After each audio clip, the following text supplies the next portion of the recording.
And on that, ladies and gentlemen, welcome to another scene in Edessa the Dark Crusade Season 2, where we begin this scene with apparently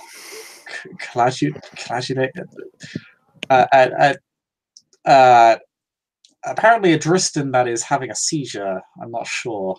I didn't know he had. I didn't know he had that. That is my Insilla flaw. I didn't know you had that particular derangement, but okay. It's okay. He does this sometimes. Miriam says to the SK. It's okay. I understand Miriam. It's okay. We'll get through this. The scene starts well outside the domain of both Edessa and the Gangrel, as Drystan and Miriam, after having a recent feeding session,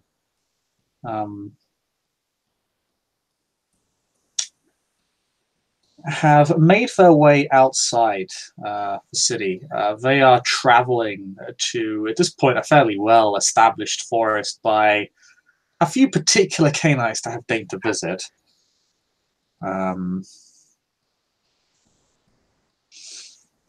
To them known to be the home of supposedly one of their kind, according to one of the local Assamites.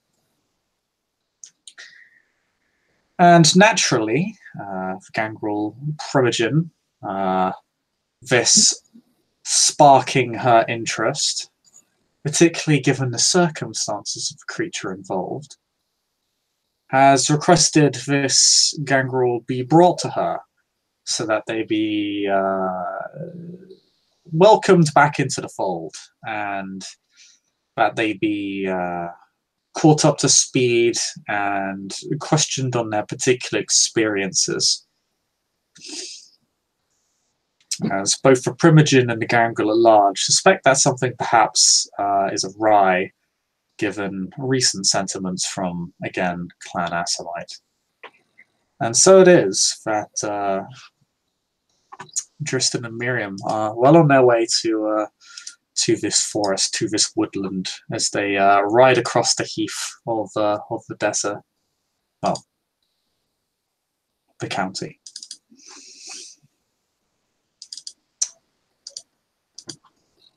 Is there anything you do while you ride? Anything you say to each other? Miriam will kind of look over to Drystan as they're presumably riding horses. Yeah. Yes. Yeah, we're not going to worry about where we got these horses. I rented them. Oh. It was a shrug. Oh. I may have bought them. Far less entertaining. Anyway. I don't steal. I don't like to. I can confiscate, but not steal. What was the word? Appropriate? No. Appropriate. Yes. Yes. Yes. A voice in the wind says, Nevin, I have some things, but they're not exactly for the Gangrel in question. Just more for some other things. But I don't even think they'll become necessary. But it's good to leave a lasting impression on the land anyway.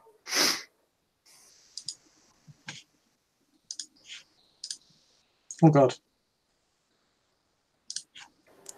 That was not a Gangrel. No, the Sithites follow literally everyone that leaves the City 8s, apparently. That is a Gangrel. Oh. Back to it. No, so Miriam's going to say, based on everything I've heard from the Primogen, this Gangrel likely is following the road that I'm on. Meaning, she thinks. There we go. Did you hear any of that? No, just my internet connection cut out. Okay. Miriam will say, based on everything that I was told by the Primogen, this particular gangrel is on a similar road as I am, if not the same. I think maybe the best idea here is just going to prize her survival above all else. Right.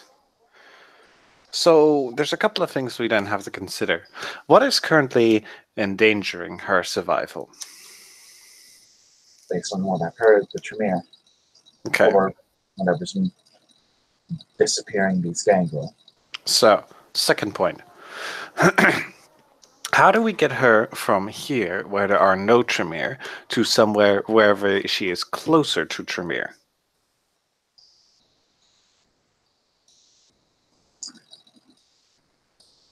The only way I can think of is appeal to the fact that it's better to run in a pack than it is to run by yourself, even if you're in proximity to danger. Okay. The point I see is that here there are no Tremere. Here, she, they, he, whatever. They are not in immediate danger. But she's outside in no one's domain, essentially in no one's land. So if the Tremere ever do find her here, in an area where she's not recognized by anyone in power, where there's no tradition that can even begin to consider her protection, she will simply die. Yes, she would.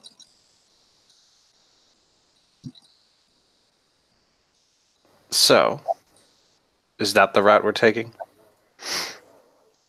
I feel like that's the best one we have. And the Primogen did allow me to use force, but, well, I'd rather not risk my life for something like this. No, and let's be fair. Force is not exactly something I am good at. Hmm.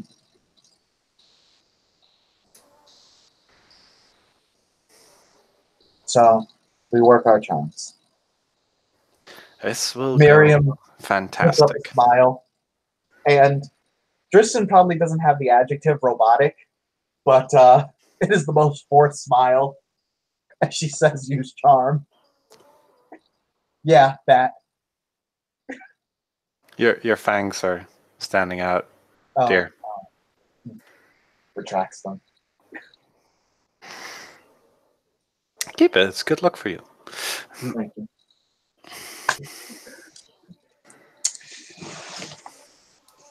You begin to approach the forest. It's always been clear in the distance. It's fairly large.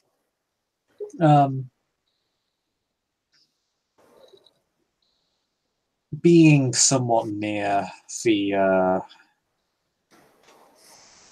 somewhat branching rivers that navigate their way through this region, there are a few, although they're sparsely located and usually quite small.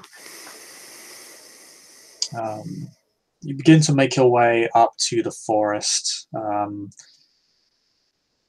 The barrier between woodland and forest is fairly clear.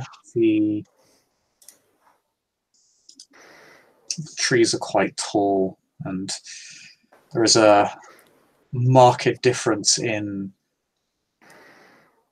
the light and the atmosphere as you approach. You've really only had ambient light to go off between now and then, but your gangrel seeing in the dark is really just second nature to you.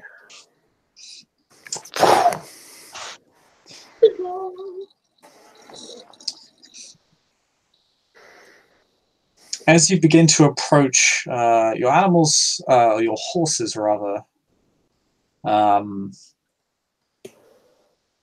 do begin to get a little bit nervous.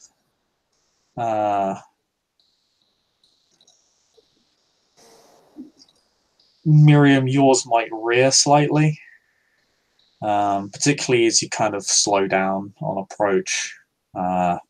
Just perhaps looking for a place to tie your horse to, so it doesn't just immediately run away. There really isn't a hint of civilization for miles. Okay. Awesome.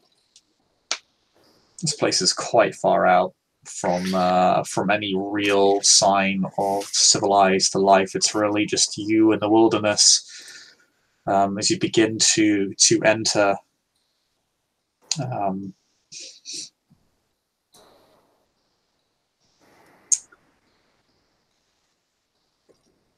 And if you do, would you both like to roll me perception awareness? Awareness or alertness? Awareness. Oh boy.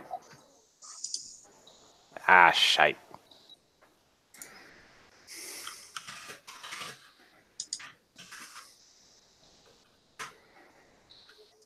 One success. Okay. I will not activate aspects because I'm guessing it's just something I flashed by. Yeah, you succeed, so you can turn it on after this. I'm just waiting for Miriam's roll. Yeah, I had to check my dice pool. My bad. That's a straight fail. Okay, Miriam, you don't really feel anything amiss. This is definitely your sort of environment, though. Being here feels very natural to you. In many ways, in fact, you probably feel more confident being here than in the city. Oh yeah, for sure. No arbitrary laws and rulings and bureaucracies to stop you doing your business here. Drystan, you do feel a strange tingling sensation, kind of makes your hair stand on end a little bit as you enter the forest. It's how to say, it's a little bit how to say, it's rather electric. You definitely get the sense that this place has a sense of otherness to it. Is it like a ward? Roll me what's it called? What's occult? Difficulty, I'll say 8 minus your 1 success on the roll, so 7.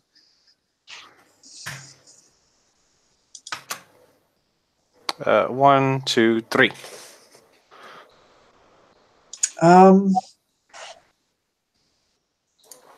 Based on what you know, the sensation is a bit vague, but it is certainly something you've felt with wards before.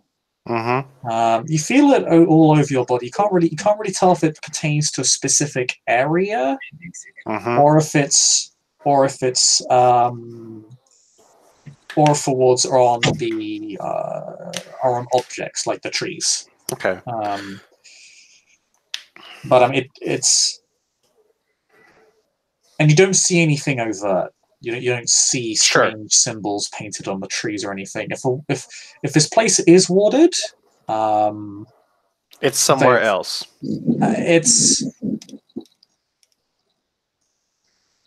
You wouldn't be able to see it. Okay. It's possible that they have been warded and you simply cannot see the specific signs. It is possible, and given your sense of weirdness, you think you think parts of this place have been warded. Probably not the ground you stand on. You know that wards would repulse you or otherwise damage you if you walked across them. Yeah. So you know that where where you're standing, where you're walking now, is definitely safe, and that it's possible that your sensation is all around your body because the wards are all around you. Okay. I will hold out my hand for Miriam and say, I can sense magic. we may be too late. Let's take extra care. And I'm going to pop Auspex, and I'm going to use Read the Soul. But I'm not necessarily going to look for souls. I'm just trying to look for lingering traces of magic. Okay. If I can do that. I'm not sure if that'd be Spirit's Touch or Read the Soul. That's probably Spirit's Touch. Yeah, I think it would be. Fuck. Like Okay. items of like really significant power would show up with Read the Soul because their power would show up. Mm-hmm. Like it's just obvious. Like, you know, if something radiates power, would probably have Right. like a vague aura. But Right. but yeah, if you Read the Soul, you do see plenty of life. Okay. I'll give you this. You don't see any magic. What you do see is plenty of life. A lot of there are still a lot of birds in the tree branches. There's a lot of critters moving under the leaves and the foliage. There is plenty of animal activity here. Right. And yeah, it's very active. It's very active. Gotcha. Let us take great care.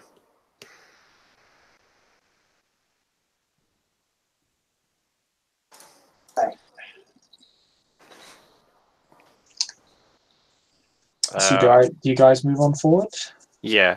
Whilst we're moving forward, I'd like to just keep an eye out, right? I don't know exactly what I'm looking for. Oh, no, actually, this is actually, I'm going to take out of my magical murder bag, I'm going to take out an ointment and make various symbols on the trees. It's not going to do anything mechanically, but I'm just going to put in counter wards, as it were.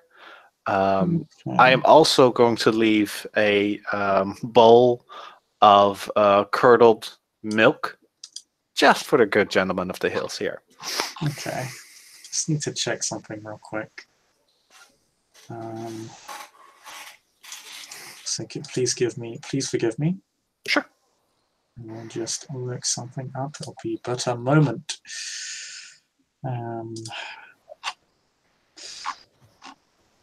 Okay. And I should have had Dark Ages book open well before this. Lol. Oops. Whoopsie doodles. I'll also change the overlay because I mean this is Miriam's forest, so there we go.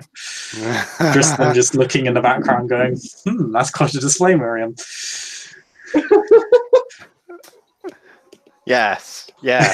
Good job, child. Good, my child. Now eat him. I mean, no. Stop eating him. You just want him roughed up, damn it. Listen, my entire inspiration for this character came from one of Robbie's characters, and then B, the picture of the gangrel with the 2 decapitated heads on the fucking page where Path of the Beast is on.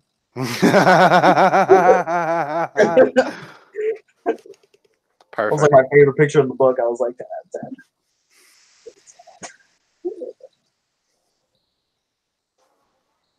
Okay,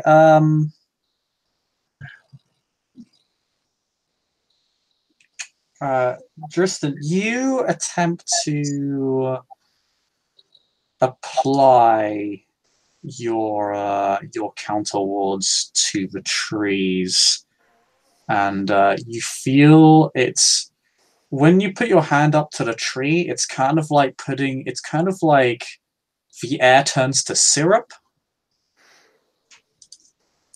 You are not able to physically touch the trees. Your hand it's kind of like this liquid force almost pushes it back.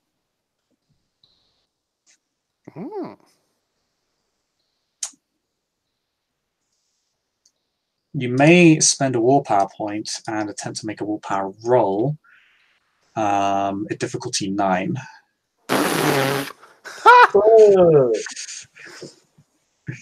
I am never ever going to succeed that, but you know what? Stupidity leads the way.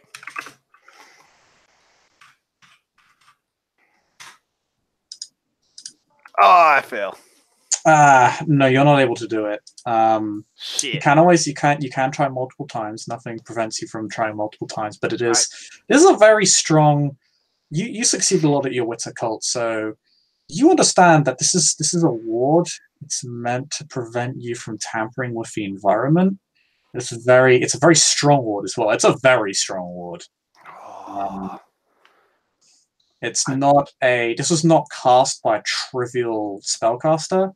This was cast by someone who is clearly very good at what they do. Can I maybe ask something outside of my experience, right? Can I establish, because I've seen my fair share of blood magic. Mm-hmm. Can I establish if it was blood magic or other form of magic? Or is there too little exposure to it for now? Yeah, that's usually a matter of how, and you're seeing the effects.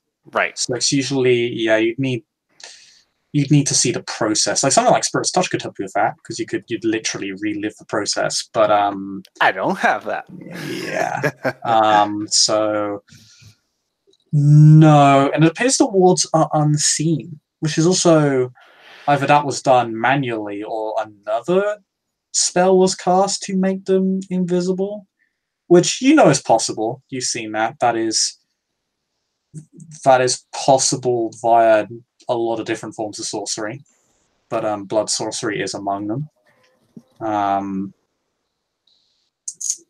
So yes, but this is a bit strange because it's meant to stop you from tampering with it. It's almost like it's an environmental measure, like it's there to stop people cutting down the trees. Sure, no, absolutely. I'll still put down my little bowl of curdled milk, and I'm just going to whisper, maybe to the earth, maybe to nothing. We request entry into your land of magic, and then I'm just going to leave it there and just continue, still keeping an eye out. Okay. Or rather, not request entry. This is our offering to enter your land of magic, and then just going. Move forward. As you go on, both of you begin to notice. I assume you have Eyes of the Beast active. Yeah. Because otherwise it would be almost impossible to see. The ambient light here is almost non-existent. I'd like for you both to roll your perception survival and your perception animal ken as you both see on the trees as you kind of begin moving deeper into the forest.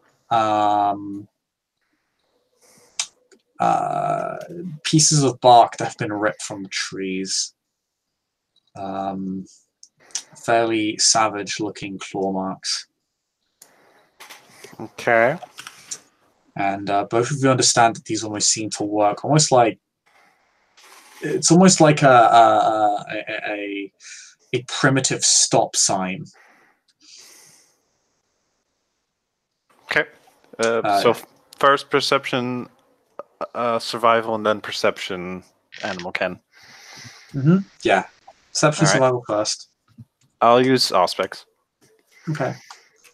Actually, I'll say perception or perception survival or perception animal ken. You don't need to roll both. Both my dice pools are the same. You got 4 successes, so that's fine.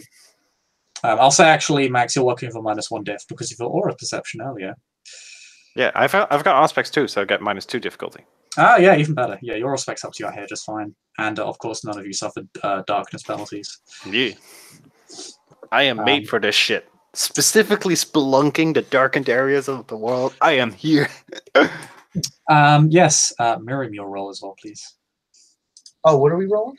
Roll either your perception animal ken or perception survival, whichever is your highest. Survival. We're going to do survival.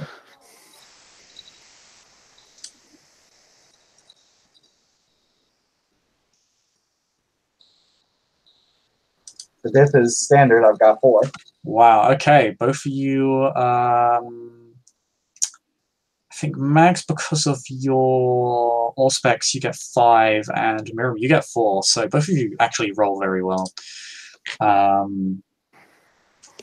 So Miriam, you understand when you look around, you're looking up. You have your heightened senses, or your eyes of the beast active, so you can see very well in the dark. And you notice a lot of the wildlife that is active here is, how to say, they're daytime animals. They should not be awake now. They should be asleep. And they don't seem particularly perturbed by your presence. In fact, now you of course have animalism, so they wouldn't be. What sticks out to you is that a lot of the creatures and critters seem to be looking at you two specifically. Like they're being used as spies. Yeah, they fly from branch to branch. When you get close to them, they fly away, but never too far. It's almost like they just keep to a specific distance from you, but they're always there.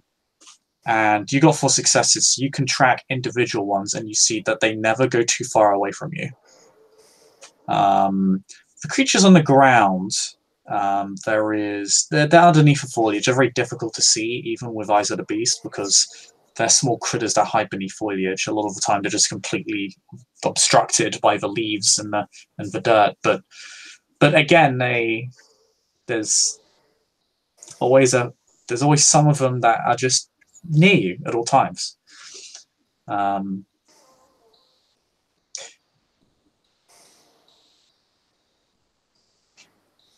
Drystan.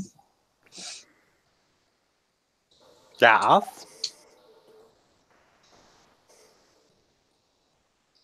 You see that these animals' auras are still living. There's like the... It's almost like they're not quite ghouls. Oh, like no. It's ever so slightly faint, but No. it's not. No, he knows. I know exactly what this is because I'm planning to do the exact same thing. Yeah, it's just very odd. But as you scan the area with your aura sight, you do notice one larger animal that seems to have concealed itself extremely well, despite the fact that it's perhaps not as well built towards disguising itself as the rodents beneath the foliage that kind of pop in and out. Like mischievous storm ice. You see its ears and a single eye. See this just kind of, and it's in front of you. It's not behind you. It's not to your left or right. It's directly in front of you. Quite a distance out, actually. It's very well blended into a bush quite far down, quite far deeper into the forest, and it's just kind of staring at you.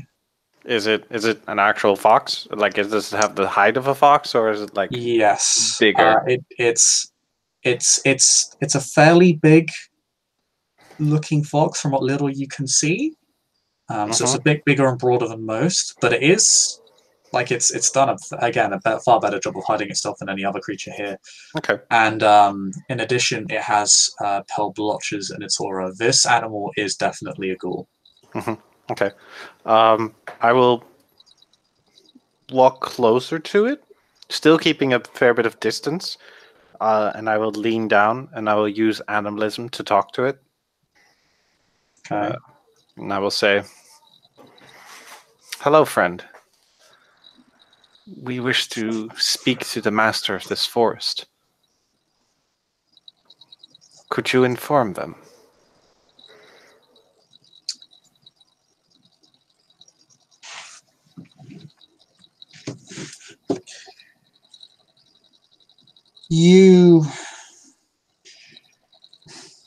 It stops.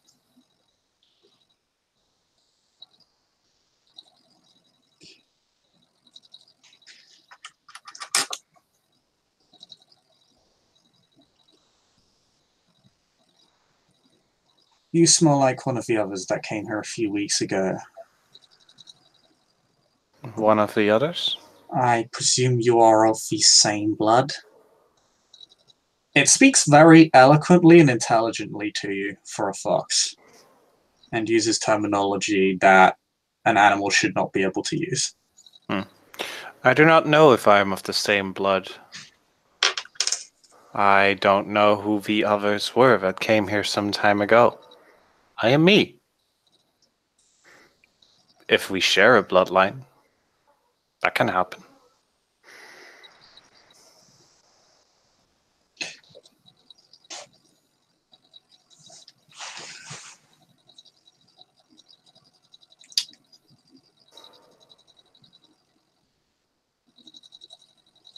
They call themselves...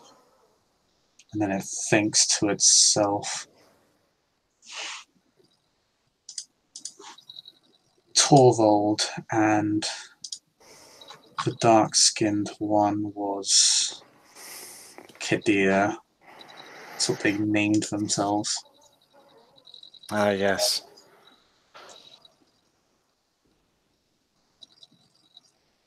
Well, we are not them. No. You came as uninvited as them, however. I don't get the impression that anyone's invited here. They aren't. So, that means we have come here with reason. We wish to talk. That's all.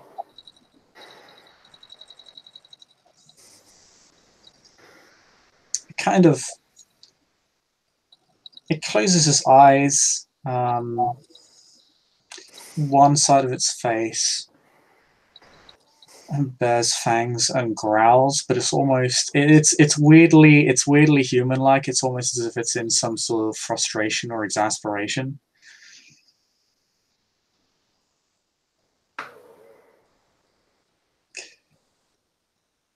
Very well, but I'll not guarantee you'll be able to make it as far as I can. I cannot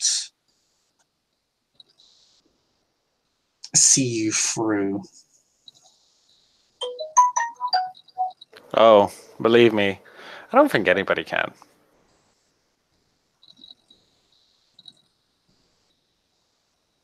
No, the ones that did, only they can do this, I think.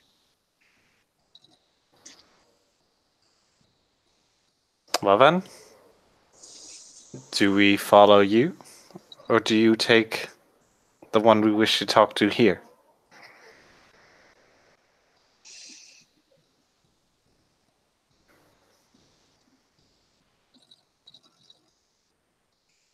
You may struggle to make it through. They will have to come here.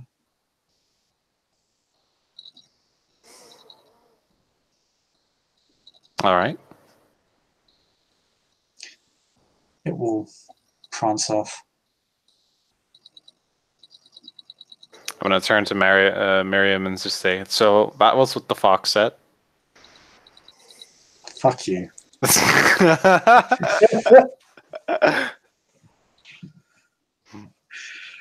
I had to. I'm sorry. Yes, the fox prances on off.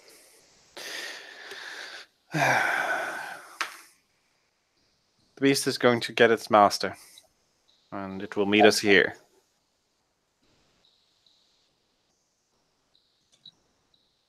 Well, I suppose we wait. We do. Chris, I'm just gonna not leave this area. I'm just gonna wander around a bit, see if I can learn a bit more about these wards, because that is a claw mark on that tree, and that tree is has obviously been touched, so I'm going to pay particular notice to that particular tree. There are a few trees that have been touched. A lot of them, it's like as you moved on deeper, you saw more of these markings, and they became more and more obvious, and more damaging to the tree. Some of them you can touch, not many. It's sparse. It probably took a significant amount of work to ward all these trees. But a few you can touch. You notice you can touch a few. It's almost like the modern concept of herd immunity, that a few trees that have not been warded, people are not going to touch anyway because they can't touch the rest. That at this point only either only fools or madmen would have come this deep. Look at that forest. You notice actually you still can't touch all the trees with the markings. You can't actually touch those ones. You specifically can't.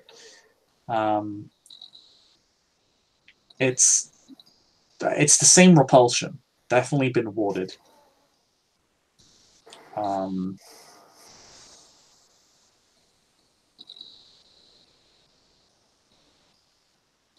It's the same thing. The ground you stand on is fine. You both notice that when the fox prances off, most of the animals come out of their hidey holes and kind of surround you. A lot of the birds land on your heads and shoulders. A lot of them are very small birds. They're not particularly big. The larger birds, like the owls, they just remain on the branches. But a lot of the smaller birds, they kind of land on you. It's a little bit idyllic in a way. I will sing with the birds. Oh yeah, they're quite happy to sing. And a lot of the rodents, a couple of them make their homes on Miriam's feet. Miriam will talk to the rodents about their day. It's been a lovely night, they say. They get guests. They get so few guests now. It's strange. They say more or less in a much more simple tone, much less intelligent. It's fairly simple discussion, but rodents always seem so possessed of personality. You've never met a boring rodent, and there's so many of them. Right? Shit. They talk about how they leapt all across these plant stems to catch these berries just a few hours ago. It was an incredible journey from one part of foliage to another. It was an absolute adventure. Miriam thinks it's bitching. She's not going to use that word because that word doesn't exist for another 3 centuries.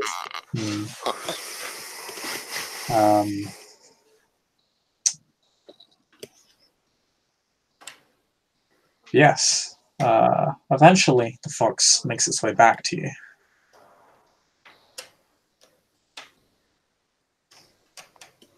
If you still have Feral Whispers active.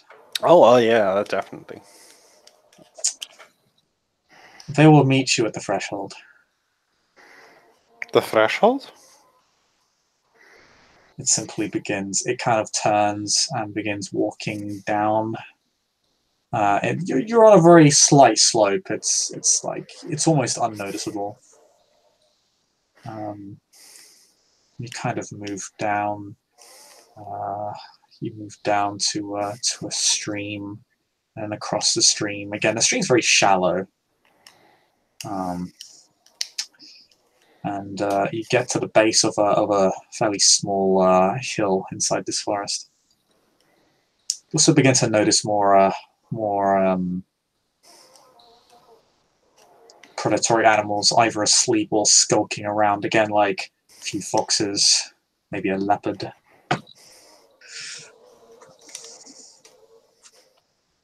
It is literally a magical forest. I love it. Technically, both of these animals exist in this region. I know, and I love it. Non-fiction is magic. It's a magical forest. But yeah, we'll just follow the fox. Mm. Yeah. You walk across the stream and the damp ground, and the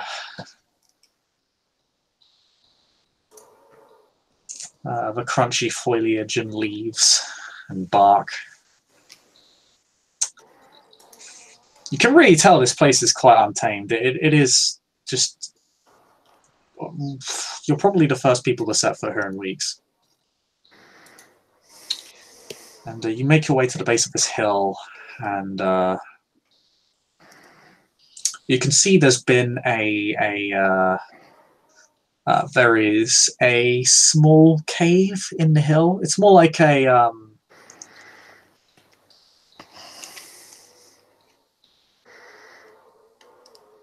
it's less like, I say, a foothill. It's not grassy. It's more rocky. There's a small cave, barely, but like someone, you could barely fit a human inside in terms of its height. But at the base of this hill, fox crosses, and a leopard with red eyes begins walking down, and it stops and sits.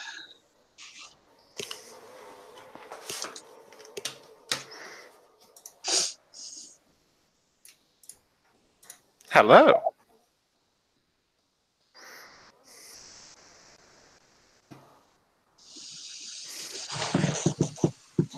What are you doing here?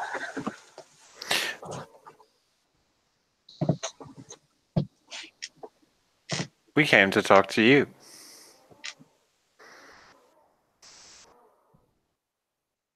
We're here. Oh, did you hear that? Yeah, we can hear you. We can hear you. Okay. Yeah, Miriam replied, "Look, we're here to make an arrangement with you."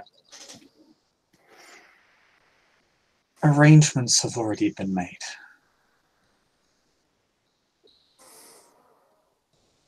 Not with us. One of yours was witness.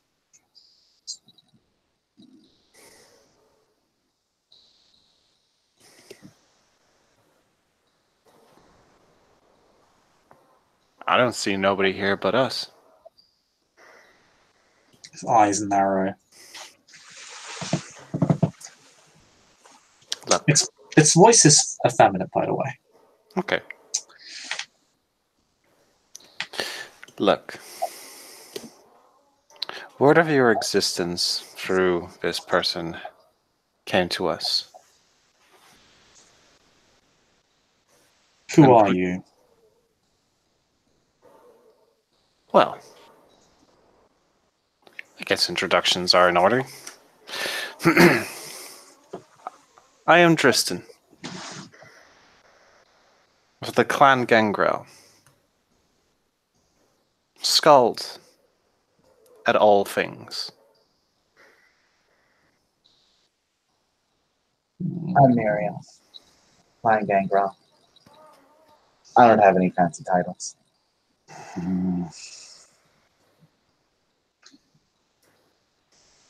Its mouth twitches and it lets out a rather curt and gruff growl.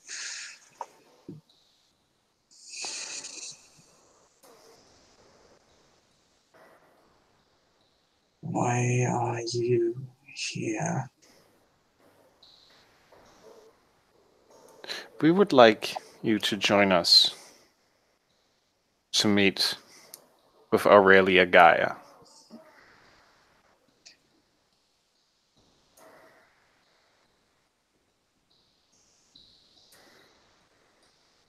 Elder of our clan. The fact of the matter is, there is Something, as you well know, that threatens all of us. And every piece we can find to this puzzle, the better. The quicker it gets solved. And that means I'm not at risk anymore.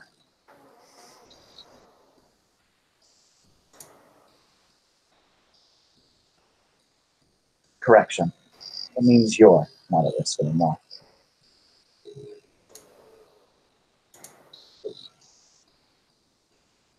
The assassins already approached me on solving this puzzle for them.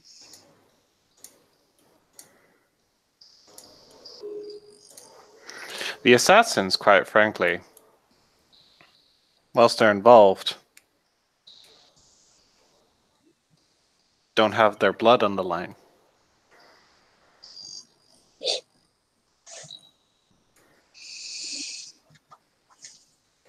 Sure, they're allies, they're useful, but in the end, it's not them who's hunted, who are disappearing.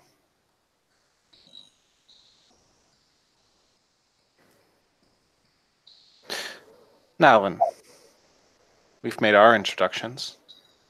To whom are we speaking?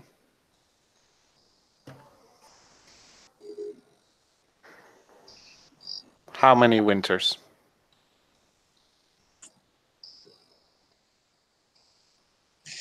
It smiles and it bears all its teeth when you say that.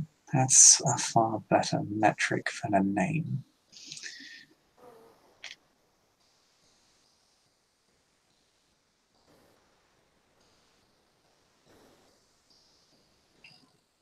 I'm waiting.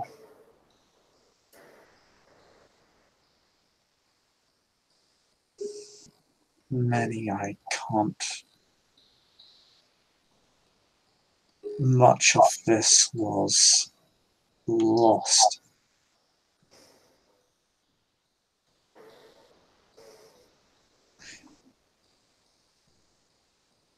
A long time ago.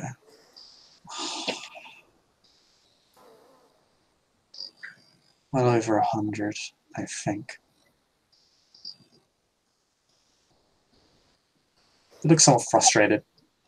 Like double or triple? I can't tell you, I don't know.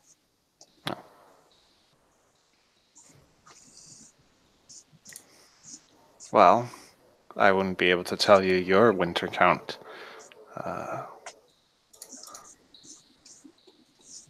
All of this was lost in the process of my self-liberation.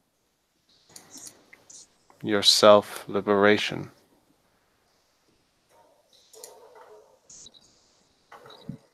Heroic.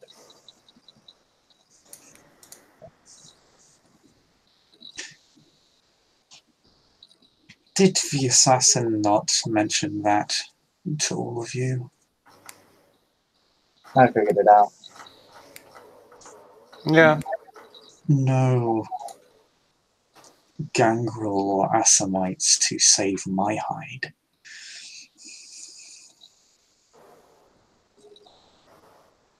Then you stop focusing on what you need. What do you want? We're not demanding that you do this for free. It's unreasonable. Primogen Gaia has a great deal of assets at her disposal, and she, I believe, would be more than willing to arrange a trade. The assassins have already granted me what I need to remain safely within this place. No risk of reckless mortals cutting it all down, or usurpers looking to clean up a mistake. Are you sure? Are you really sure? Because that's not what I see when I look at this place. I see, if you do permit me, a big target, because there are wards everywhere. There's magic everywhere here. When even one Tremere carelessly passes by this road, they will sense that, and then they will come in force, and then you will be alone. So I don't think the Assamites have helped you at all. Now, I don't think they did this to wrong you. Oh no, one of their little servants' lives was on the line.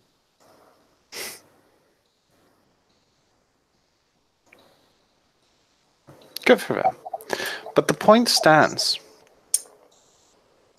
If even one Tremere sees this, or two, maybe even three, they're going to come here. And they are not going to leave.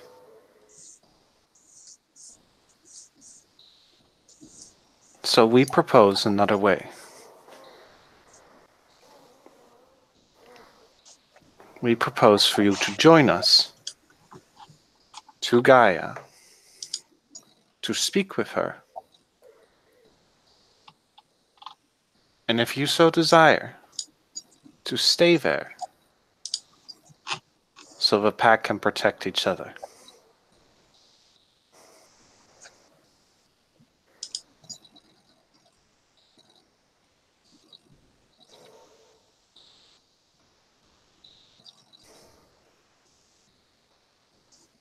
Because whilst there is still risk in this, there's risk in not knowing when they're coming. If you choose to hunt rather than be prey, you can kill that which hunts us. Then you will definitively not be at risk. I did that for decades, and look what happened. Looks around at the forest that she fucking claimed. Looks back at the cheetah or leopard. Leopard? It begins to change as it looks a bit frustrated, actually angry. And it begins to change form, and it becomes immediately apparent, even as they change into their new form, that this is not an entirely normal transformation. As they change, as they resume a more human form, you see part of a process. Something begins to jut out of their skulls until it becomes far too apparent.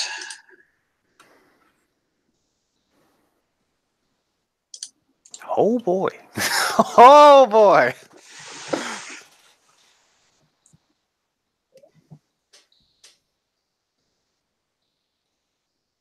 Well, I've done my part in your war.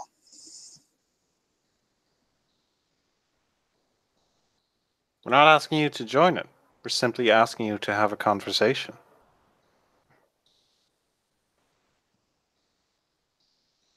We're not asking you to fight. We're asking you to talk. I'll Like be others. made to fight. Excuse me. I'm sorry, but no. You can literally just turn into an animal and fly away. You're not made to do anything. This is true. You can leave whenever you like. You're asking me to head towards the den of the usurpers. No. You may not want me to fight. You may not make me fight. But the moment I come anywhere near that city, I'm not going to have a choice.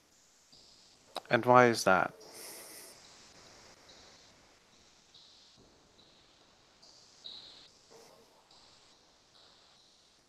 Do they sense your approach?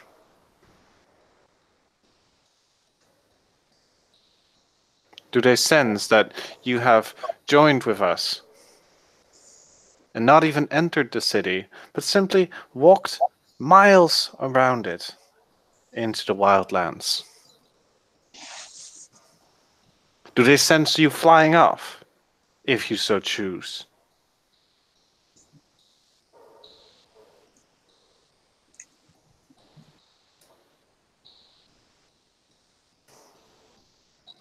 If I'm a part of your clan in that city, I become a part of its society, not by choice. That's just a natural byproduct of what being there means. One way or another, they'll find me when I go there, whether it's in a few months or a few decades. And they'll finish the process. I'm not doing that again.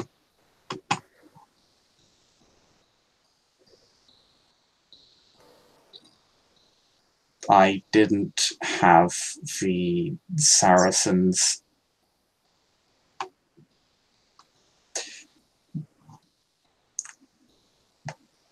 guard safe, protect this place just so I could leave it behind. I'm here because no one came looking until one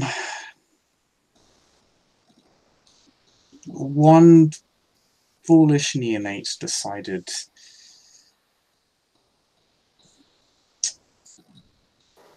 he'd go off a hunch. And clearly I should have just killed him.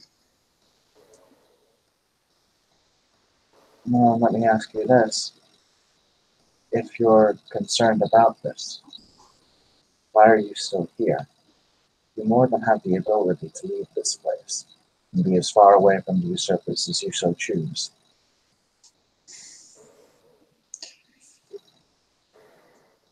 It's less a matter of being away from the domain more than it is being away from any domain in general. I could travel further afield, but I would then be in approach of another domain which has more usurpers in it. And then to another forest, but it would be closer to another hold of theirs. And I don't know how far I can go. These lands I know. This is the safest place I have. But you want this. Why? Why does she want to speak with me? What? I have already given what I can to the Assamites. It was a fair trade. They honored it. One of yours was witness to it.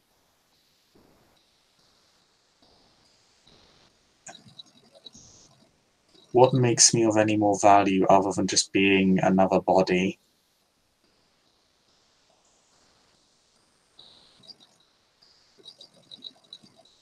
What you know is useful. I don't think it's just that. Look.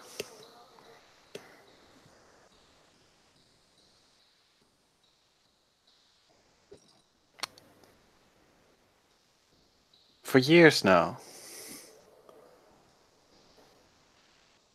there are tales going around of this process that they put us through, the ones that they have caught.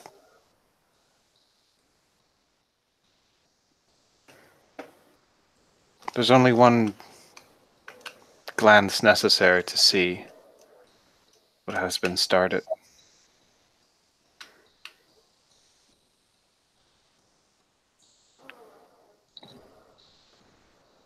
I think she needs the realization.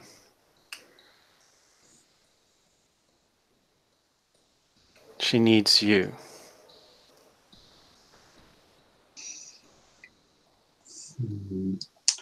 Roll me charisma expression, difficulty 8, because she really doesn't want to leave. Do I have expression? Yeah, you can also roll. I actually do have expression. I You can have also- expression. Holy You can shit! also roll to read her aura if you want. No, no. I'm not going to read her aura.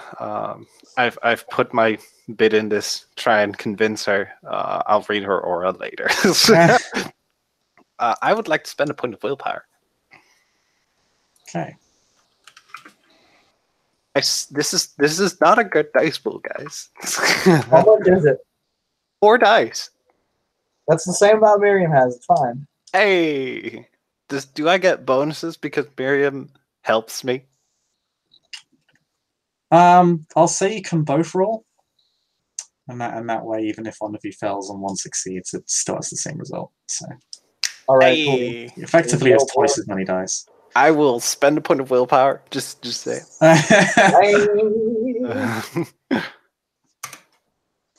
Oh, holy shit! Oh shit! Oh wow, you got 3 successes. That's really good.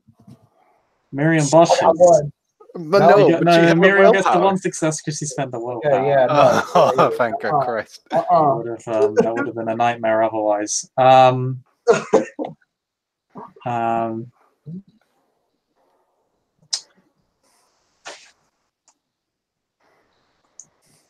Okay, she looks at you. She's sitting down. She is just in rags. And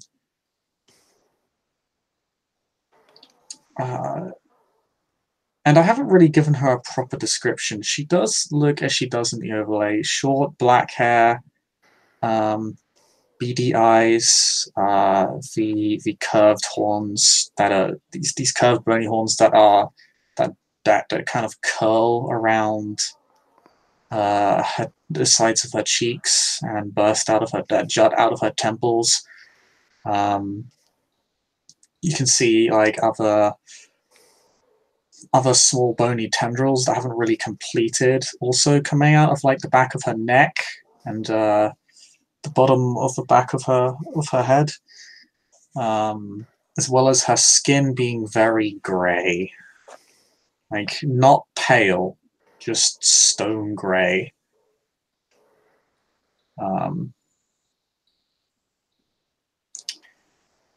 But she gives you some thought.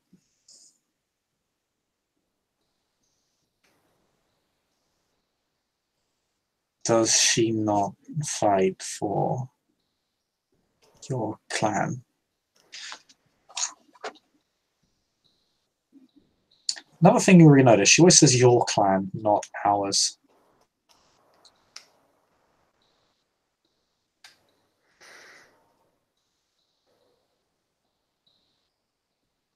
We're investigating multiple things. Currently, it's just the blood of Gangrel. But we're finding out a few distressing things. This is why I don't protect the clan anymore. I no longer have to make justifications.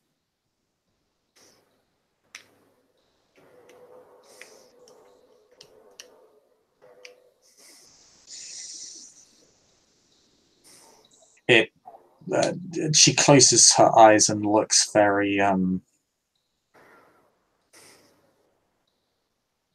agitated, like she's trying to contain herself.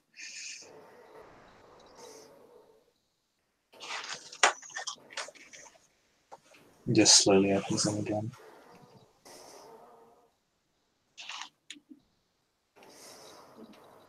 That is a distinction that you make.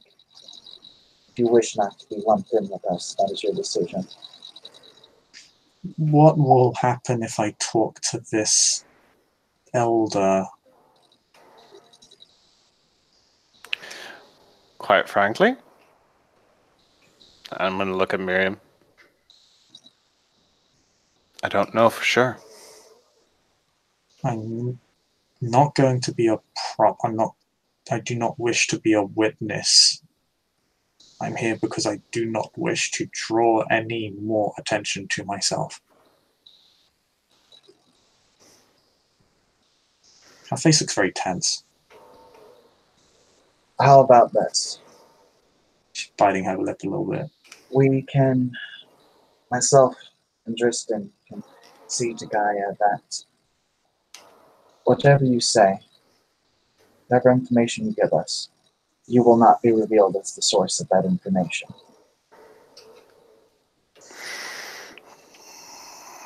I don't. She's your elder. You can't make that promise. We both know that. Yeah, I was about to say we can't do that. Because if she wants it, she is stronger than both of you, and she will do it. It's what I did to the Asimite.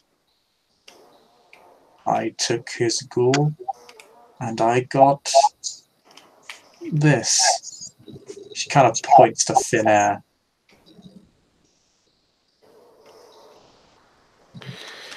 Inelegant, but I needed something to keep him from babbling about me. I see he still did it anyway.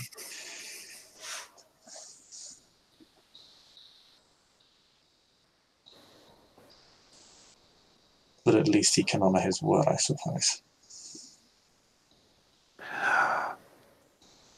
I don't know what is going to happen.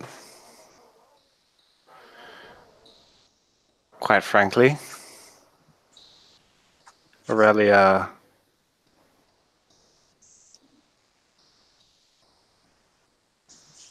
is old. Many times my age, and I have counted almost 300 winters. Older than me, I think.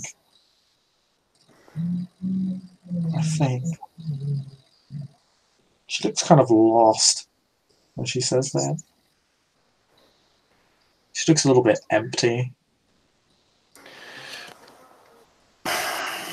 I'm going to extend my hands toward her. Not in any way threatening. I'm sorry for everything that has happened to you. It's an empty apology. But I am.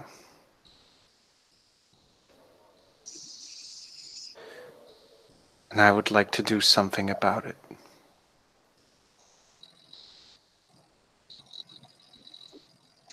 And I don't know if it's a start.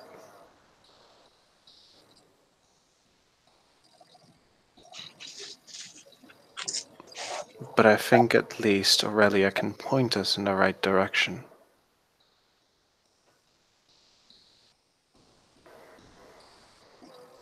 In the end, this is your choice.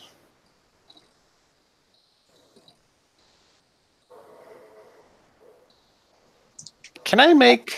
It's a bit of a weird... Can I make an appearance empathy roll to her? Yes, and actually I want to ask Miriam, is there anything you say to her as well?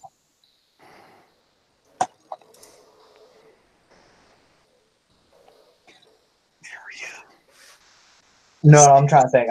My bad. Miriam will say,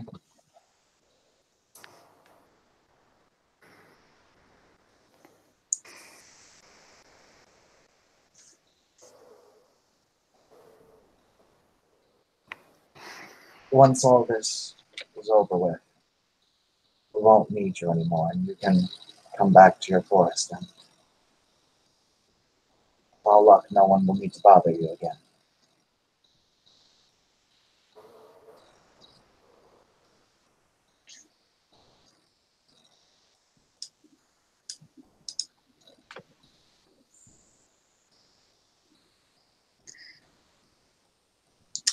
She.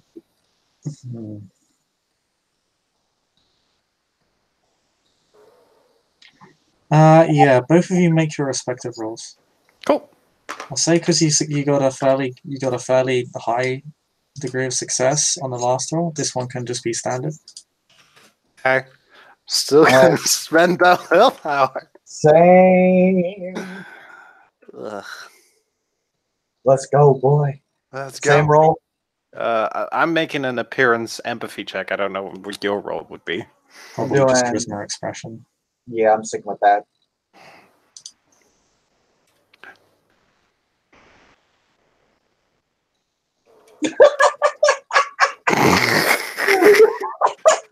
Oh damn! Good thing for that willpower. Truth. Oh, God. 1, 2, 3, 4, Rude. 5 successes. Max is stealing my luck. It's fine. I'm As long as sorry. we can do this. I'm sorry. I'm sorry.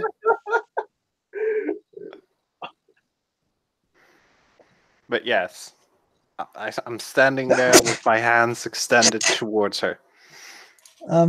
Bless you. Thank you.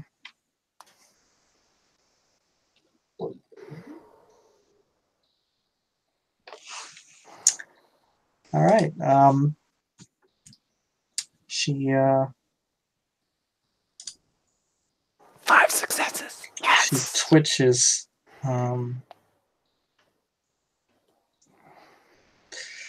Slightly, and she looks. How to say? She twitches. She looks like, again. She kind of looks like she's holding back something. But ever so slowly, and it's extremely cautious.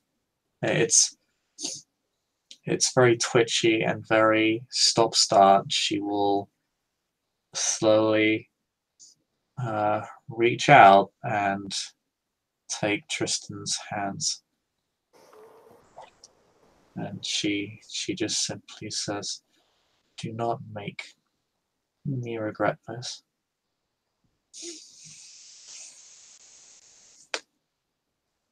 I will do all that I can.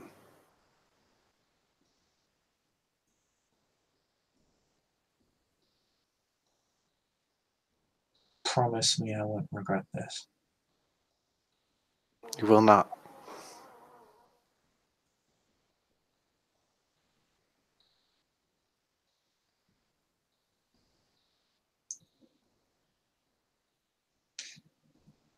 Her head slowly turns to Miriam. This is the right choice. I promise.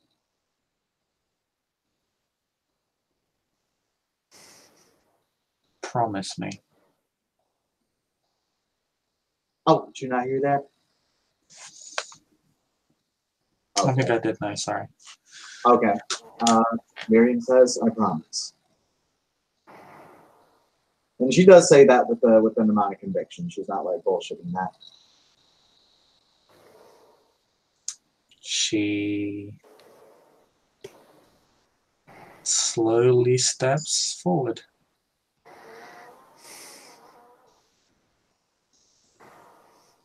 We will not go into the city. We will go directly to the wildlands beyond it. We will take a large route avoiding the city.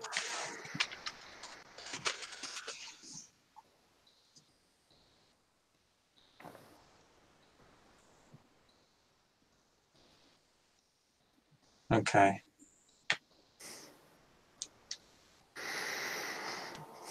I keep I let go of one of her hands, but I keep holding on to one of them gently, not tugging it along or anything.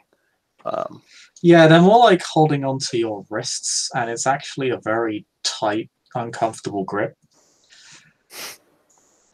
And when you go to let go, it actually seemingly takes her a moment to realize you're actually attempting to let go, and she then lets go in a somewhat awkward and sudden fashion. I'll hold on to one of her hands. When you let go, she seems to insist on letting go of the other as well. Oh, sure, whatever. And she kind of like forces it away.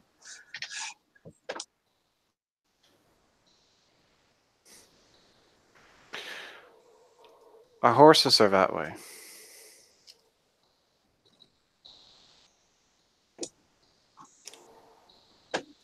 You used horses?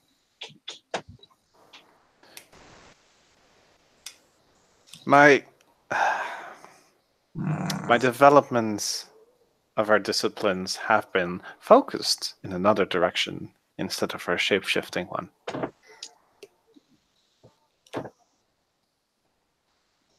I haven't been around long enough for that yet. You are small. You will learn.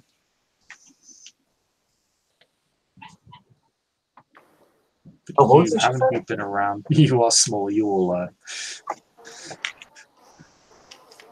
You've been around for almost 300 winters. Exactly. And as such, there's not a sword that can kill me. Well, they have to very seriously try. Anyways, we shall be off.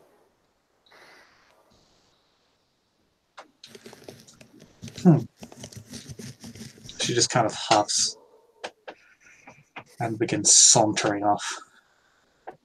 Oh, she saunters. Well, she kind of saunters. I actually want to look up sauntering to see if it's actually accurate. She saunters. All right. Okay, she doesn't saunter, shall we say. She kind of... It's almost like she storms off, to be honest. Okay. Great say. I was about to, yeah, no. No, I Just wasn't even going to call bullshit. I was going to be like, oh, all right. I mean, she looks pretty good either way. Yeah, no. We're gonna go to Gaia now with this Yeah, person. let's go. Let's go. Okay.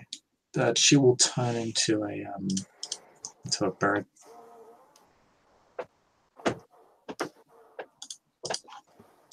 She here, 1 second. See if I can get it up for you. Her fox follows. Yes, good fox. The animals seem very concerned that she's leaving.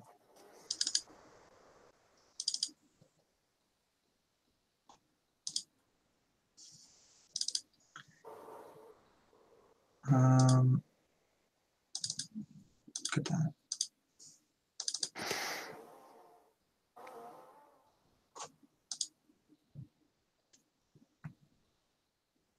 I'll find a similar looking picture real quick. Yeah, whatever. It's whatever. Not technically the correct hand, but it will do. Oh, hold on. I got to turn you up. There we go. Similar looking out to this one. That's a judgmental owl. It's a All big right. owl. So we're going straight to Gaia's domain. I'm not even going to bother go to the city and introduce this person to the prince because that's just not going to happen. We're going straight to Gaia's domain, guys. Yep, straight to the domain. Yeah, her talons remain stuck to Drystan at all times. That's fine. She notices you are a very sturdy fellow. Yep. Like I said, disciplines have developed in another way. Side eye.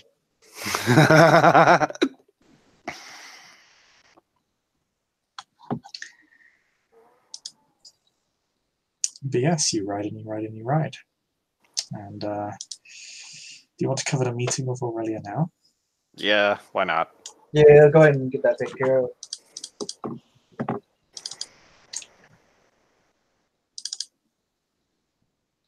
This is going to be our impromptu meeting. Well, she Oh yeah, better, we're just gonna roll up and be like, "Where's Guy at?" when you see her. well, she better deal with it. You roll up to her estate. You ask where the lord of the house is. They're sus, but they know that you've entered before, so they will comply.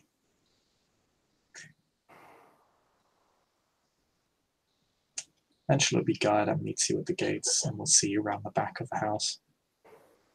Around the back of the estate, into the garden you once saw before. It's a bit nicer. Oh right, because the servants and mixed those servants are fucked up. Oh yeah.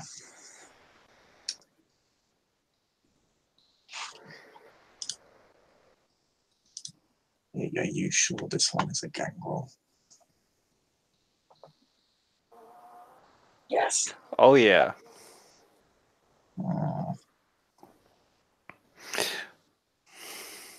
It says that to you in animal speak. And she changes back once all the humans have gone.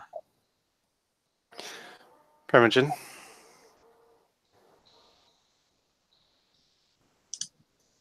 Primogen looks.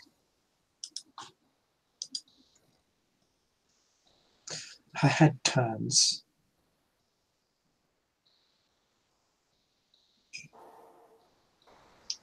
Gives you a side look. Eyes kind of narrow at the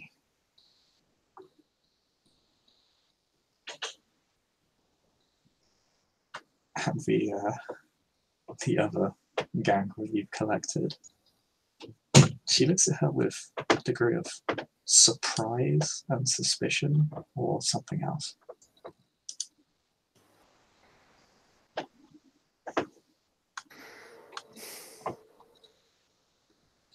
I see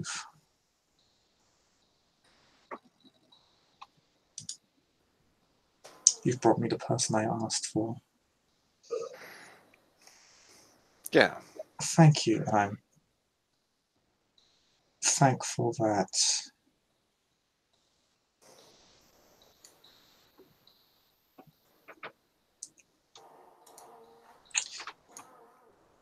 you did not see the need for violence. She says that to the other gangrel. The other gangrel name? Miriam? No, this lady. Okay, okay. I thank you for not trying to kill them. Thank you for not trying to kill us. That would have been bad. That would have sucked. Don't take out your own guys. 10 out of 10 didn't resort to murder. Just the Halo 3 betrayal sounds when the initiative is rolled with these people. But yeah. She seems ill at ease. But says that to the other gangrel. Says that to Drystan, but also Miriam as well. Oh, what'd she say to them? Oh, thank you for bringing me the person I asked for. Oh, okay.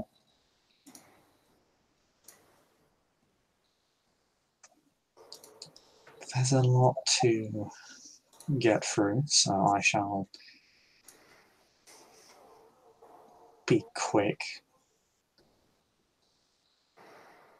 I don't believe you'd pit yourself inside a forest far away from the remotest parts of civilization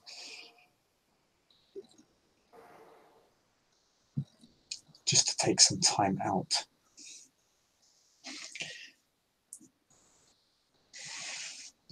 For the purposes of the ST not having a back and forth between his own characters.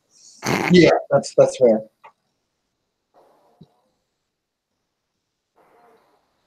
Guy will try to put the other gangrel at ease. The leopard gangrel. I'll just call her that from now on.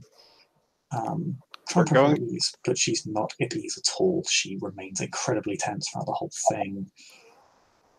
We're going to call her Leo from now. Leo. She seems ready for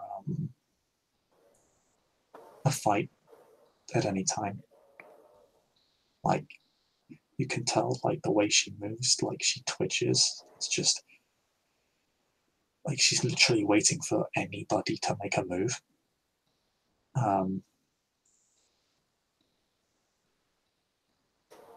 And can I ask her some questions? Who she is, how old she is, where she comes from?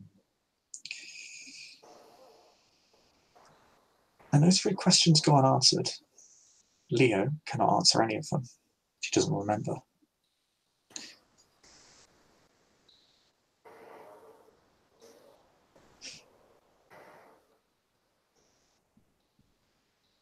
She can remember that she was on her way to Edessa.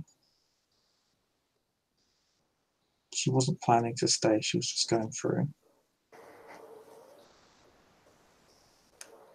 She was moving through the domains. She had been warring with the usurpers for some time. She doesn't really remember too many. She remembers some locations and some details of various battles, certain coups, political events further east, but doesn't really remember much else. She does remember that the last battle she had with them was a disaster, and most of the Gangrel and Nosferatu were massacred. She doesn't recall any Tizmisi being there. She knows they were supposed to be leading.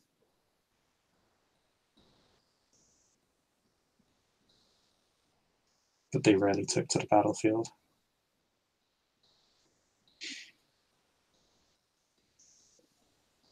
She does spit blood upon mentioning their name. She really seems to hate them.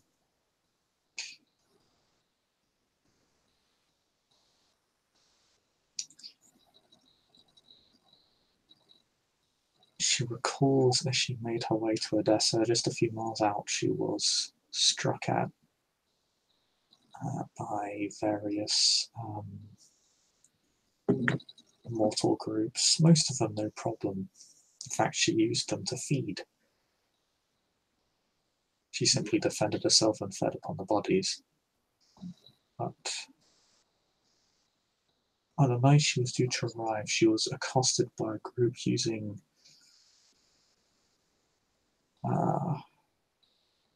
torches among their mortal blades, and one of them unleashed fire from their fingertips that set her alight as she battled with them.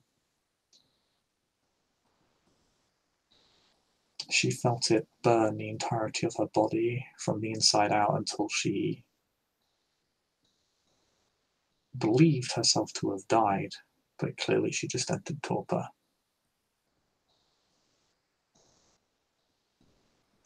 From there on, she needs to make a willpower check.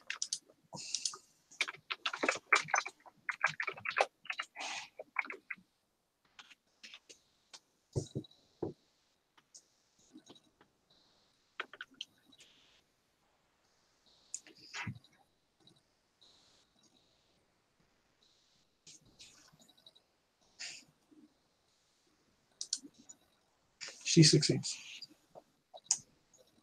But you notice her. She struggles to recount what occurred.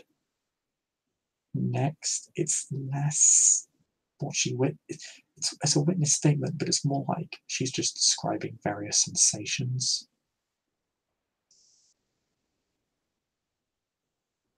She goes through. She largely talks about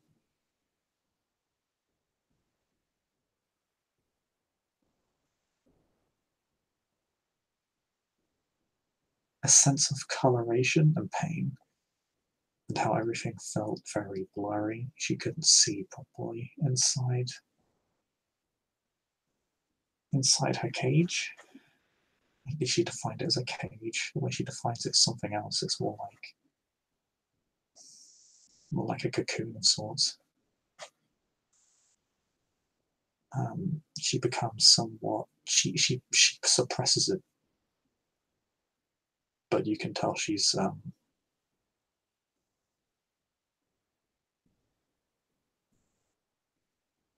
in pain and panicked whenever she talks about this.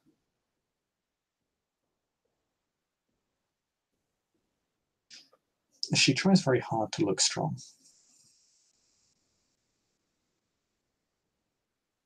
And attempts to appear as stoic as possible, but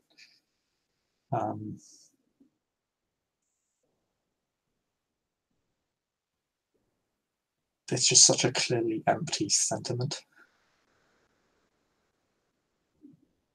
It's almost like a noble telling a badly formed lie. Like, they state it with conviction, but you can tell it's just complete nonsense. And that she's clearly in immense pain. She actually talks a lot about the pain and how her body felt different every day. And every night she didn't seem to go to sleep. She seemed to be awake every single moment.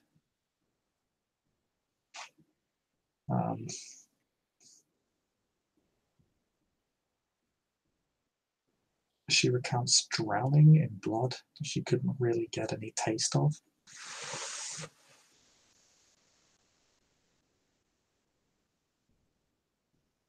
But it was the only thing that kept her from starving. But she felt it bubbling up inside her body whenever she drank it. She felt the same safeguards on her trees burning into her body whenever she touched the veil of her cage. She describes it more like a veil. It felt like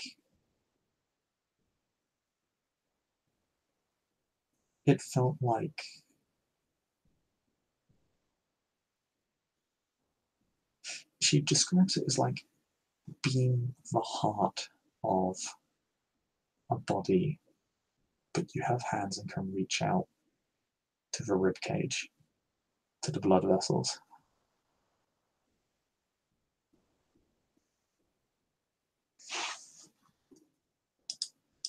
And she describes that experience before everything seemed to go dark.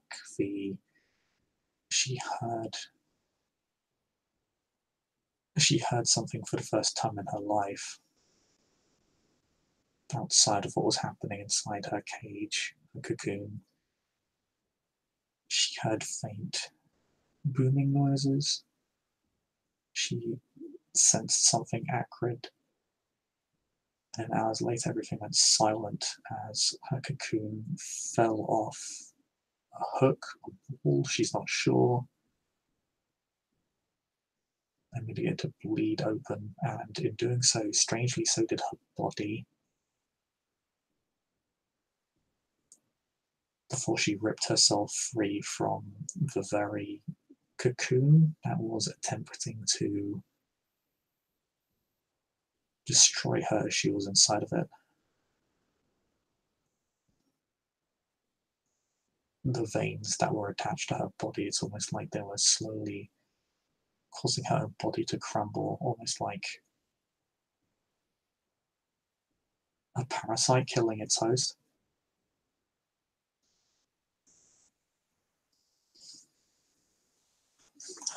It's very vague what she describes to you.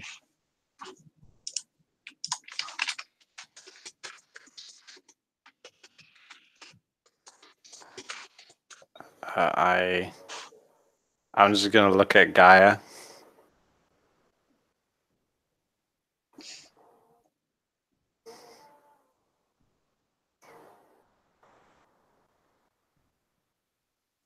This cannot stand.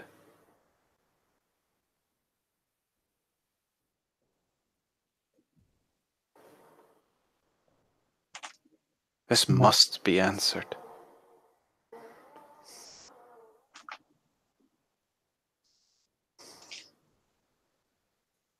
An act like this is nothing short of a declaration of war upon our entire clan. This is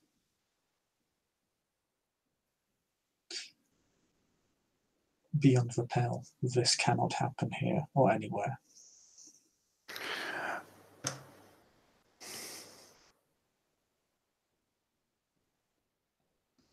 Short of running wild, how do we stop it? First, I believe we should let the entire clan know. Not just here. There's going to be an auction in Constantinople. I know some of the gangrel there.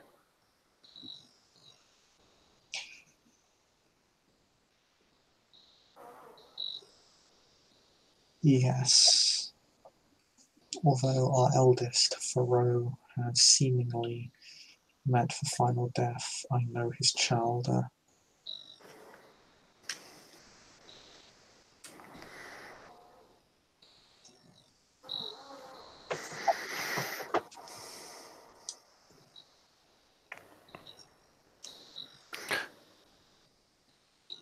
Miriam,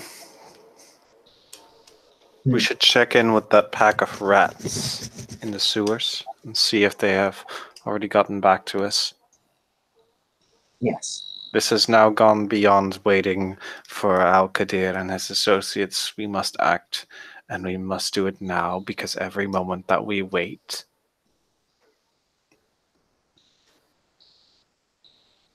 we cannot wait.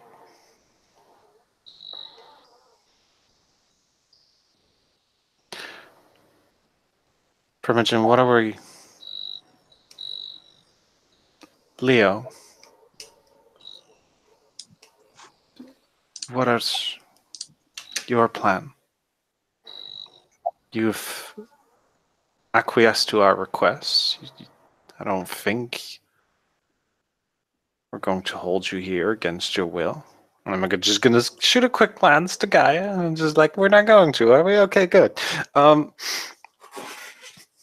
She may need to remain within the domain for a short period of time. Other than that, she cannot be in the city. She cannot be in the city.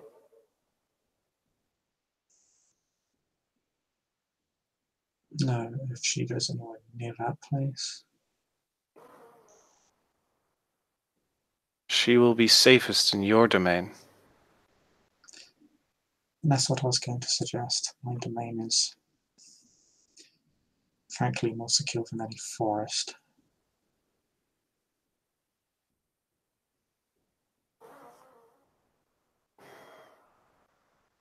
Dozens of guards in a well-protected area of rest. Even if the Tremere, the usurpers, dared to attack this place, it would be a vilest breach of traditions that not even the sheriff can ignore.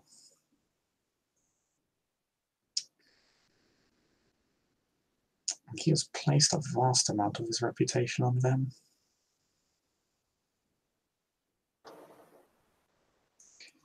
And perhaps it's time we also need a new sheriff. Perhaps.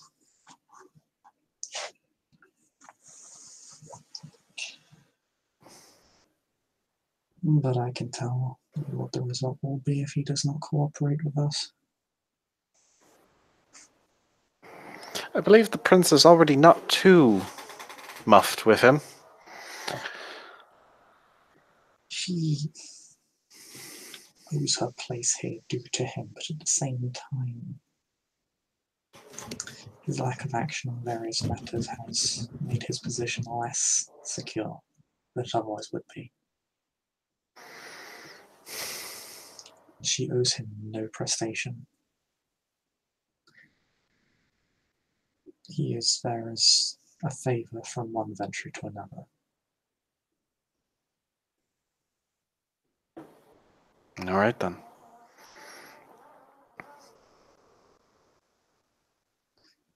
What should needs must, the seneschal could see to his removal.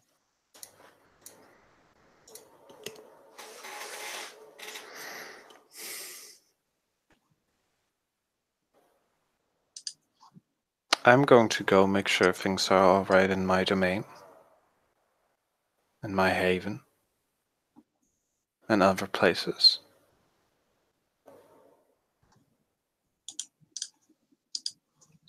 And after that, I'm going to check the rat pack.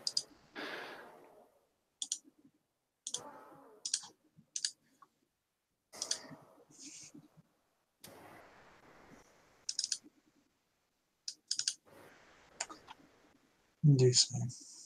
I shall ensure the rest of our clan here is safe from any usurper predations. I'll also reach out to neighbouring domains so that what happened to Leo does not happen here. Yes. I will also send out my owl to my contacts in Constantinople.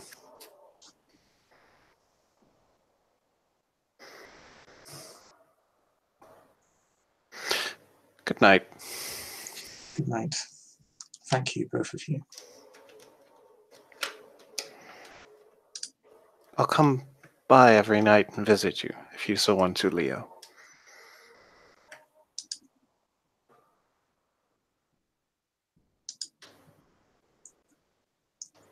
The choice is yours. I didn't catch that, Chris. She says in a rather weary voice, the choice is yours.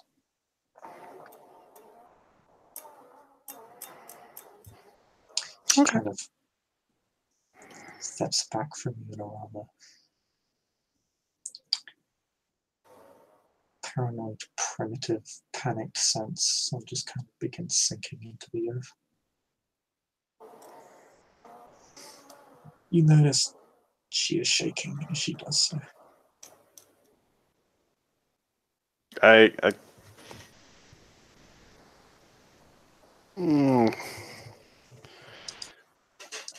Yeah, no, I can't do anything about that, not right now. It's okay. It's not okay.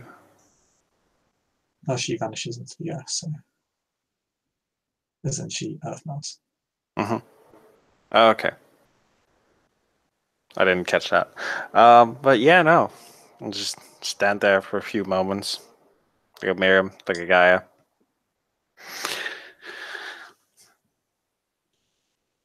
Oh boy. Bye, Odin. Alright, bye. And I'm just gonna And as Tristan and Miriam take that leave, we shall end the scene there. Thank you for listening. Thank you for watching. See you all next time.